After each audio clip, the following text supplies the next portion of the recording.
যে মেয়েরা বিবাহের পরে বেশি বেশি বাবার বাড়িতে যায়, এদের স্বামী স্ত্রীর সম্পর্কটা তলানিতে চলে যায়। বেশি বেশি একটু কথায় কথায় বাবার বাড়ি চলে যায়, কথায় কথায় মানে স্বামীকে অনেক সময় স্বামীকে না বলেই বাবার বাড়িতে চলে যায়। মানে কেন জানি বাবার বাড়ি একটু তো কিছু হলে বাবার বাড়ি, স্বামীর অনুমতি ছাড়া, স্বামীর প্রয়োজন এই মুহূর্তে, অথচ এটাকে না না বাবা বাড়ি যেতে হবে একটা অনুষ্ঠানে, কোনো একটা না, আপনার স্বামীর মতামত ছাড়া আপনি যেতে পারেন না। আর যারা বেশি বেশি বাবা বাড়ি যায়, মনে রাখবেন বিয়ের আগে বাবার বাড়িতে সুখ, বিয়ের পরে বাবার বাড়িতে সুখ নয়। আমাদের যে সমস্ত বোনেরা ডিভোর্স হয়েছে, তালাক হয়েছে, ওনাদের জিজ্ঞেস করেন, ওরা খুব ভালোভাবে বলতে পারবে যে বিয়ের আগে বাবার বাড়িতে সুখ, বিয়ের পরে নয়। বিয়ের পরে বাবার বাড়িটা জাহান্নামের টুকরা মনে হবে। এখন তো খুব যেতে মন চাচ্ছে, যাচ্ছেন, কিন্তু এমন একটা সময় আসবে যে বাবার বাড়ি জাহান্নাম, জাহান্নামের চাইতে মনে হবে যে মরে যাওয়াটা মনে ভালো। আপনার যখন স্বামীর সাথে সম্পর্ক যখন ডিভোর্স হয়ে যাবে, আপনার মা দেখতে পাবেন না, আপনার ভাই দেখতে পাবেন, আপনার বোন দেখতে পাবেন না, আপনার ভাইয়ের স্ত্রী দেখতে পাবেন না। কেন জানি আপনি বাড়ি একটা বোঝা হয়ে গেছেন আপনি। অথচ এই বাড়িতে কথায় কথায় একটু কিছু হয়েছে, মা ফোন করছে, মা বাড়িতে তো অমুক এটা হয়েছে, তোমার ভাগিনী আসছে, তোমার বোন আসছে, চলে আসো। দূর, তোমার স্বামী অনুমতি লাগবে না।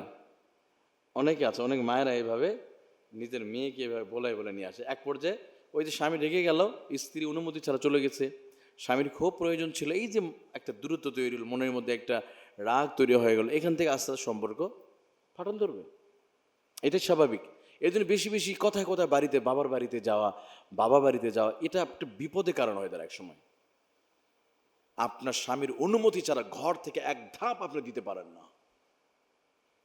স্বামীর প্রয়োজন আগে, উনি যদি অনুমতি, হ্যাঁ হাসি কিছু, তাহলে ওকে। কিন্তু ওনার প্রয়োজন আছে, ওনার মেহমান আসতেছে, এমন সময় আপনি যেতে যাচ্ছেন, ওই সময় হয়তো আপনার স্বামীর তার বন্ধু, তার দুলাভাই, তার বোন বা কোথাও আসতেছে, আপনি এমন সময় আপনি আপনার বাবার বাড়িতে চলে গেলেন। এই যে চলে গেলেন, এখানে কিন্তু সমালোচনা করার সুযোগ, রাস্তা তৈরি করে দিলেন। এভাবে দূরত্বটা তৈরি হবে, এভাবেই কিন্তু স্বামী স্ত্রীর দূরত্বটা হয়, এভাবে ডিভোর্স হয়। আমি এই জন্য বলি, স্বামী বাবার বাড়িতে বিয়ের আগে সুখ, বিয়ের পরে, ডিভোর্সের পরে বোঝা যায় বাবা বাড়িটা জাহান্নামের টুকরা। অনেক ডিভোর্সে পুনরায় বলেছে।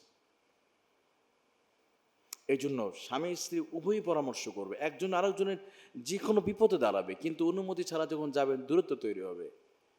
এই জন্য আল্লাহ বলেন, হুন্না লিবাসুল লাকুম ওয়া আনতুম লিবাসুল লাহুন।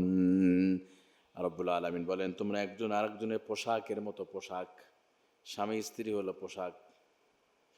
পোশাকে ময়লা পড়লে যেমন ঝাড়া দিলে পড়ে যায়, ঠিক তেমনই স্ত্রী যদি অপরাধ করে, স্বামী ময়লা যেভাবে ফেলে দেয় সেভাবে স্ত্রীর দোষটাকে ফেলে দিবে।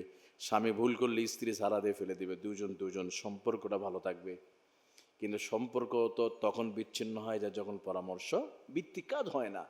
পরামর্শ ভিত্তিক কাজ হবে, নিজের মন মতো করে গেলে বরকত হবে না।